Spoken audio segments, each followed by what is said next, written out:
We do things called core, seasonal, and moments, and we do a couple of other things, but this is where we get clever. So seasonals, by virtue of the name, means they change every season. And we tend to bring out, as you can see, there's 4 here at the moment. It can be 2, it can be 4, depends on the seasons we're doing.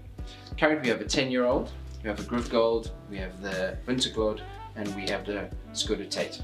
I'm going to start with the 10-year-old.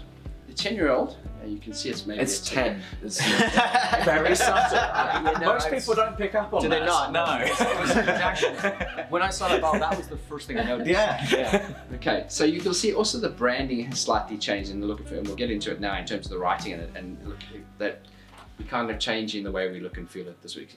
You're looking at retail price on all the seasonals are all the same at about £60. Okay, so what we have here is a bog standard 10-year-old, and the reason we made the bog standard 10-year-olds is because the Whisky Society said, oh, Mackmyra is very good at making whiskies that have funny things linked to them, and we said, well, okay, we'll make a standard 10-year-old. And so we went to market and we made a standard 10-year-old. And we made, and you quite rightly said, Owen, we went 2 fingers to constabulary, this is a 10-year-old, just so everybody can tell, because age statements seem to be a thing of the past and associated with older style whiskies. So we made this 10-year-old, but you'll see now, pick it up, have a smell of it, have a look at it. This one yours, This one is mine, yes. This 10-year-old is exceptional. If you do say so yourself. Yep, I do. It is very smooth, it's silky. It comes from big vats, so big bourbon, big Oloroso, and big, what's the one I'm missing? Bourbon, Oloroso. And I think everything goes into, there's a bit of the Swedish oak as well. Swedish oak, oh, Swedish oak. Yeah. And there's nothing exciting about it, but what they've done is they've got the balance right. So you're paying for a 10-year-old single malt from Sweden that is no excitement. It's soft on the nose, it's soft on the taste, but it's people's choice. This wins the most awards out of most of our whiskies. It appeals to such a big range. Yeah, I can see exactly why that is.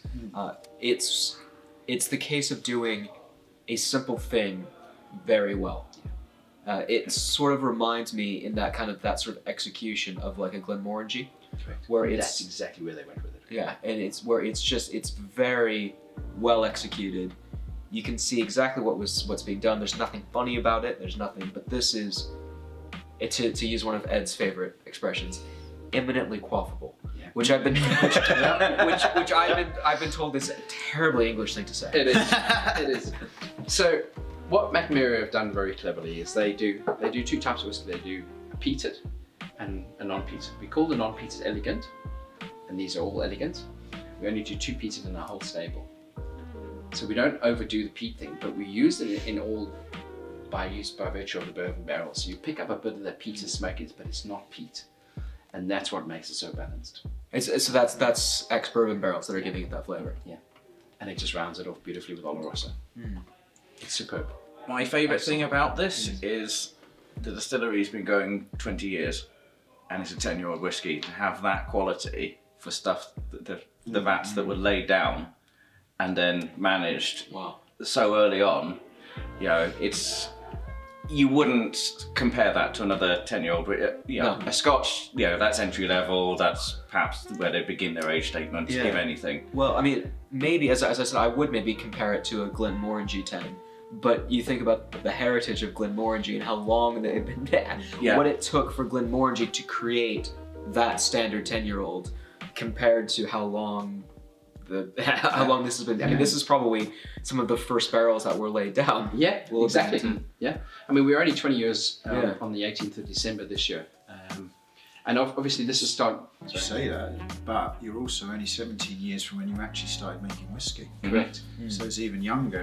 It doesn't count when it's just an idea. Yeah. I've had some great ideas. None of them have got me drunk. No.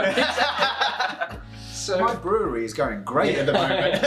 So what we did was, once 2005, 6, 7, 8, 9, we began making these kind of whiskies and moving away from traditional whiskies. Production increased, so we had to move the distillery from where it was to the new distillery. So we actually built a distillery, and we've built a gravity-fed distillery, which is 5 stories high with a bar at the top, as you do. You're not, if you're going to be that high up in a forest, you may as well have a look at it. Yeah. It's 45% use of electricity down on what you do on a normal distillery, which is horizontal. It's eco-friendly. We only use reusable fuels to fire it. And everything is local to the distillery, as John was saying, the peat, the barley, the yeast, and anything. Can you explain to me what a gravity distillery, what does that actually mean, and how is that different from something you get in Scotland?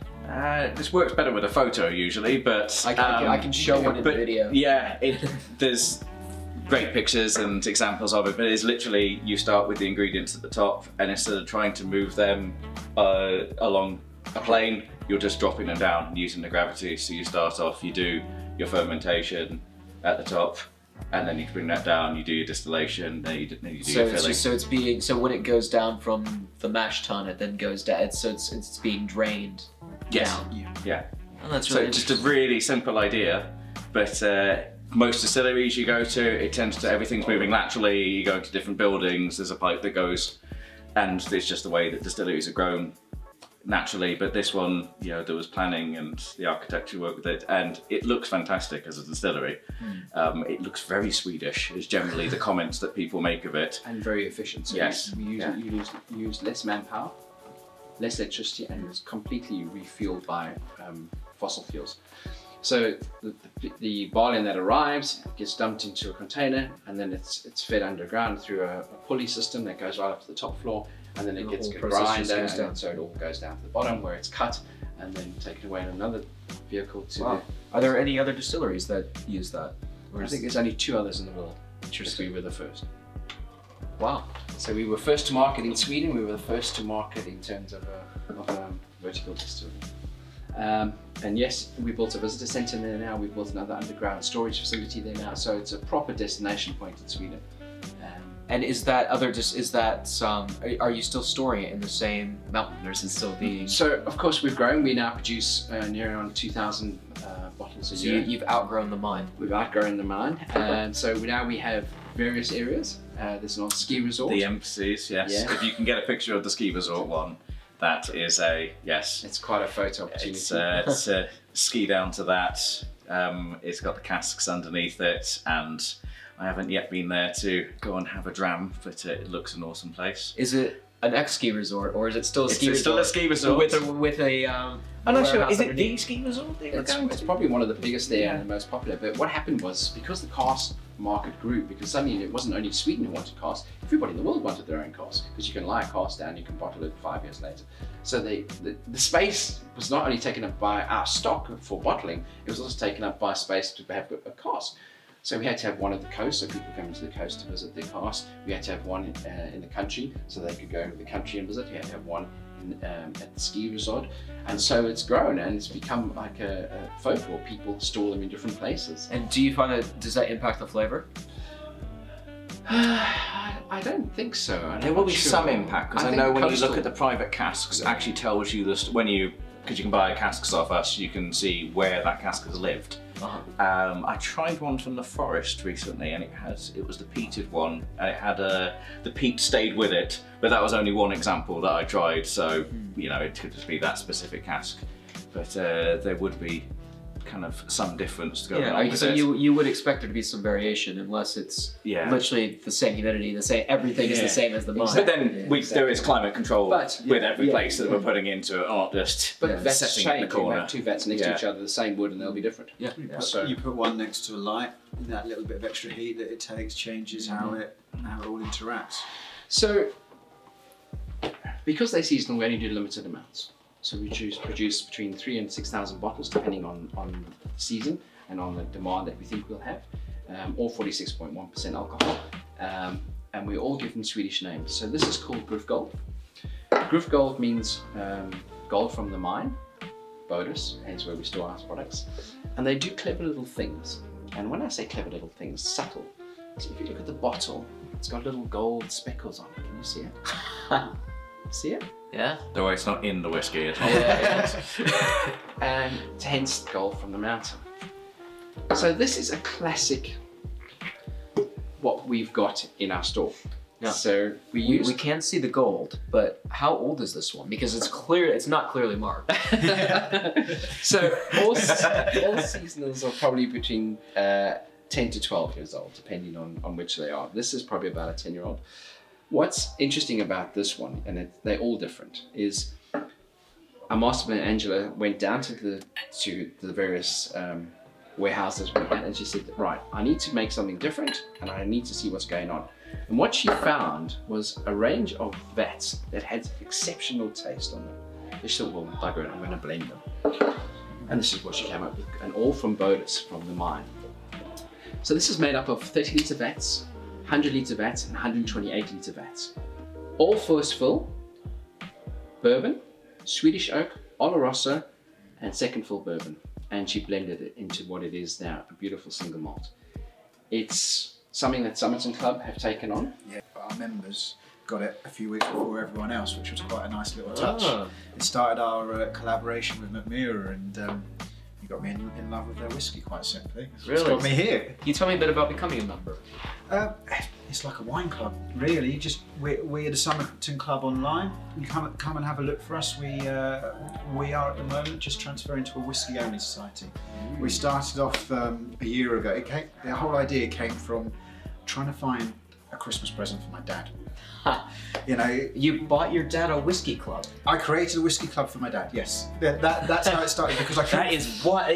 What do you do next Christmas? Yes. Yeah, let's not go there. It's getting difficult now, because it just started off. You know, dads, uncles, brothers. There's always that guy in your family that it's a nightmare to buy for because he's bought everything. You know, I need something. I get it. They've lived long enough that they've already got all the bits they want. They know what they like. They know the food they like, the drinks they like, and you can't repeat it. And you bought them a bottle of whiskey for the last 10 years, and you're getting bored of getting them the same thing. And like, this isn't special anymore. I could have done this on a Tuesday in January, and you wouldn't have batted an eyelid. And so it was kind of right. I want to get someone else to do the hard work. Go and find these whiskies that no one else gets, or if they do, you can't really find them. I want Dad to get them every month, you know, delivered to his doorstep, so that in January, he's still getting his Christmas present. In February, it turns up, he's like, what's he going to be? He's still getting his Christmas present. And at the beginning, the way we looked at it is because I admit this was all built around Dad. He likes his rums as well.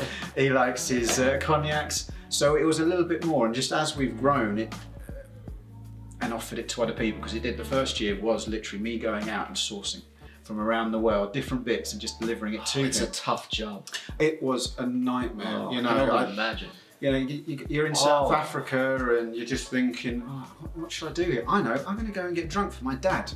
I'm not drunk, sorry. I'm going to taste stuff for my dad. Research. Yeah, that's it. And he's like, well, I tasted 10, Dad. Here's your one. This is the best one. Yeah, and after a while, you're telling your mates you're doing all this. You know, can I join in and you just get an extra bottle for my dad? And another extra bottle for my dad, my uncle, my cousin. After I was like, all right, I'm getting where this is going here. And we just started going, all right, we'll offer it out to everyone. And the first year we were learning and stuff like that, and that's why we've now gone from the rums and the cognacs to being whiskey only, because everyone keeps on telling me, we just want whiskey. And I'm like, fair enough, I'm happy with that, I'm enjoying this, and we were lucky enough to work with Shane and Mackmyra to be able to offer something new and unique. Wow. Because that's the idea of what I'm trying to do, is just share different flavours that you wouldn't find yourself. You're not going to go down the supermarket and pick this up. No. Especially not before it's even in the UK. Yeah, so when did you introduce this to the great British public? This was October we did, and so we got it in a few weeks before anyone else got a chance to have it, and it was very well received, so well received that we're still chatting. Yes. We're talking about... We're still mates, I think. Yeah, definitely. We're still looking at, now we're looking at what else can we do, because everyone loves... One, it's the story. This is the great thing about them. There's such a good story about the history and just a desire to do something different. And then the way that they play with these flavours, and they bring so much different, like we started off with going across, you're just like, yeah, there's so much more we can do here. Like normally you go to a distillery and like, well, I'll have that one. You can't really talk to you for another 2 or 3 years because I can't repeat the flavour profile. You come to Mackmyra, and as we've just had today, we're only 6 in, and each, it gives you such a different experience. You're not just going on, well, this is where it started off at 8, this is where we're at 12, this is where we're at 18, the same thing. It's, oh, hello, what the hell have you put in here? Let's have a little taster. It's like going to a restaurant and having a tasting menu. Like, it is. What have you put in this one? I've never had pureed beef before. Oh, I'm loving it. Don't think I need that, actually. No. Yeah, but you say that and then you go there and like, oh, I didn't think I needed this in my life. No, I did. And that's what you're saying. It's like, I didn't know I needed juniper smoked whiskey in my life. Do now. Yeah. I don't actually think my life was complete until I had that. But no, this is great. Again, I like the simplicity of it. Again, it's soft. It's got a punch because it's not shy with that amount of barrels in but it. it's warming as well. It's that one. It doesn't. Yeah. It just sits there and doesn't disappear. Yeah. You can just feel it sit there afterwards. It's lovely. I like the really light mouthfeel of this. As again, I mean, I've said that a couple of times. I'm starting to think it might be a house style. But it's really lovely. It's superb. And so you said this is seasonal, so essentially limited edition. Correct. How many of these are there? So the Gruvguld, there was a little bit more. It was about 4,000 bottles. This was 6,000 bottles. These were both 3,000. Wow. So I mean, it's truly limited. Yeah. Yeah, I mean, this isn't like when one of the big distilleries does a limited run of 20,000 bottles. Yes. No, not at all. And it's, when the season's over, we tend to try and pull it. So, and we'll use it in blending something else, or we'll take it off the market completely because it's seasonal. There's one thing I like about this. There's a touch of peated whiskey in there. Yeah, that's what it's not peated. It's getting the bourbon barrels. Is it? Because I thought and the new Swedish oak you're picking up. It's the spiciness, actually, isn't it? I thought you had a couple of % of peat in there. No. It's and that's what's so deceiving about our brand. So it covers so many taste profiles. Yes. So I'll hand you over to John. The virgin oak in it. Yeah. I'm gonna override you. I read the website on this one. It says predominantly unpeated whiskey, and I don't know if that's a translation thing. I think it could be. Yeah. But again, the packaging's great. There's one thing I like about the packaging as well on these range. There's a window. A little guy. Yeah, that just tells you a little bit more about each of them are different. What's going on. That's should be put in the other way as well. Just to, oh yeah, that'd probably be better actually. So yeah, you get in here, you just get that little window of what's going to be in there. It's just that there's all these nice little extra touches that you just wow. You just feel that there's that little bit of extra love. Yeah, it's like someone who's really thought about these. Yeah. We do pride ourselves on. But again, it's all done in-house. We don't farm it out, and it's input from everybody who works in the company, and they all have a hand in it. And remind me again of the price point on these. All £60. £60. And you'll find some retailers will retail at about 57 for a 10 to 12-year-old single malt, which is beautiful. Wow. Yeah. John, over to you. Yeah. So Vinterglöd, which is Winter Ember. This one, I'll put some in the glass and then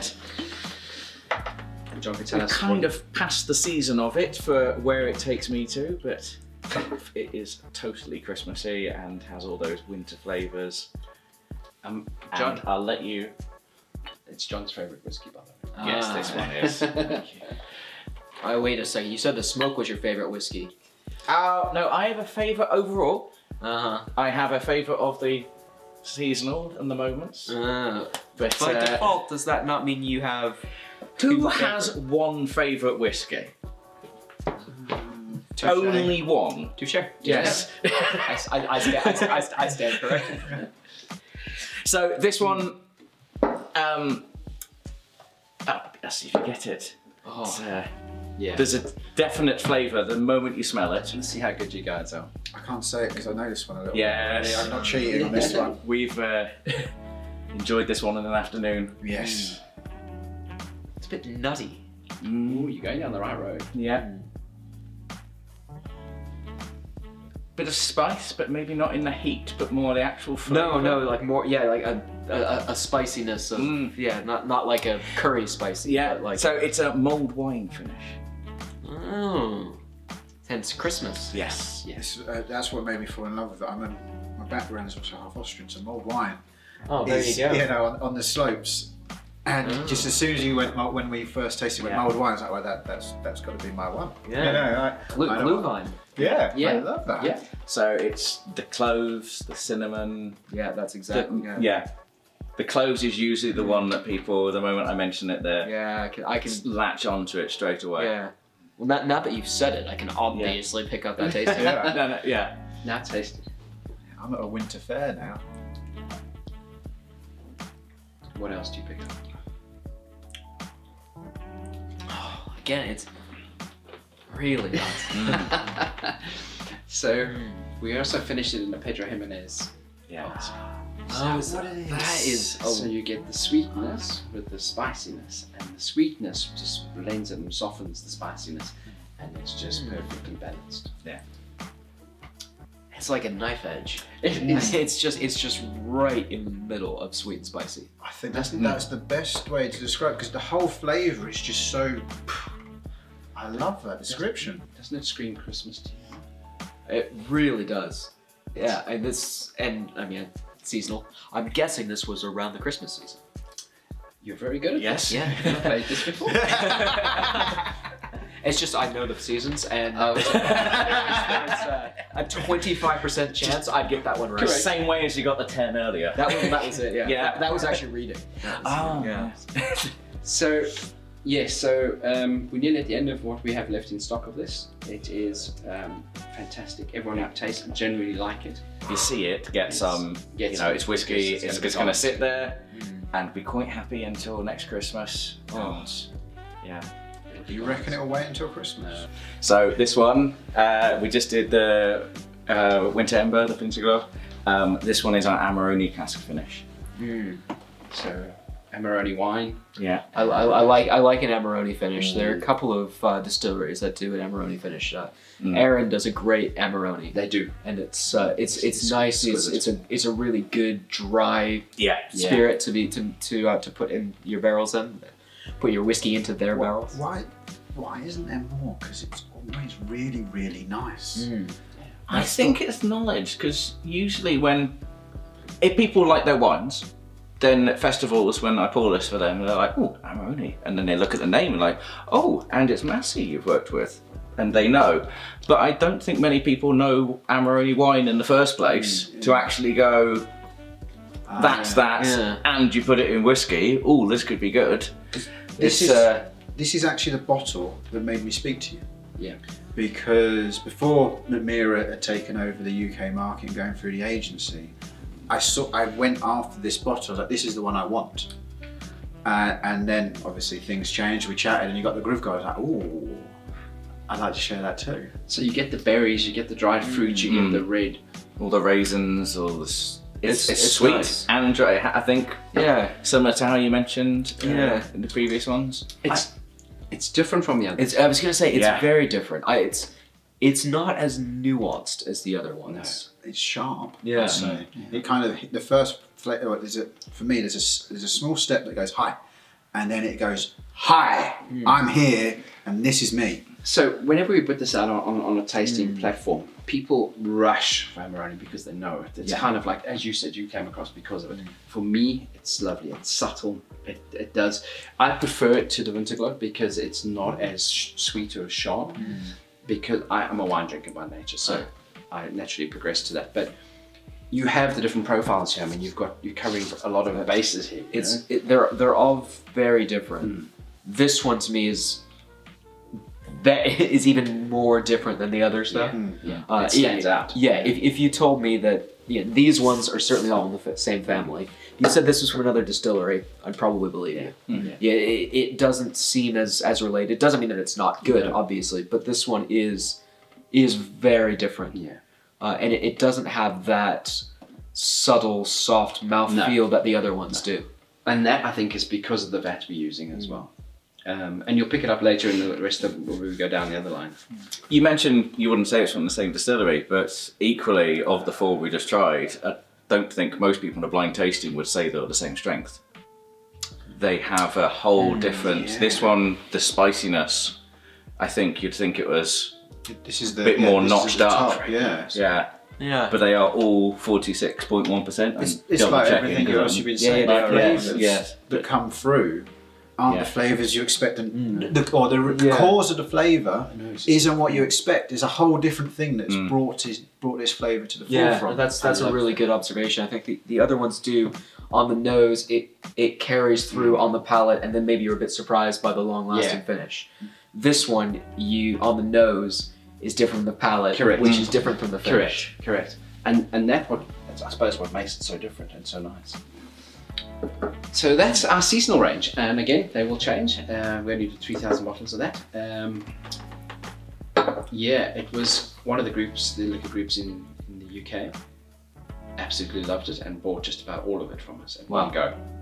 Once they tasted it, they were just like, we want it. It's good. Yeah. The only thing, I do think this is one Ed's not going to enjoy, so you should probably just give me his. Actually, it's a good job he hasn't bought a bottle of it. That would be really unfortunate. Talk about that. Of the way that we've described all 4, now you've heard the Skördetid as well. Which one would you go, that's the one? If you could only pick one of them, seeing as you're our impartial judge on the other side. So what of the 4? The way we talked about the 4 different seasonals. If you got to try just one, pick one of them based on the description. I think it probably would have been the Christmas one. Because it's, I mean, it's the epitome of seasonal, right? It conjures up connotations of the season of Christmas beyond just being a limited release. And the flavour profile sounds terrific.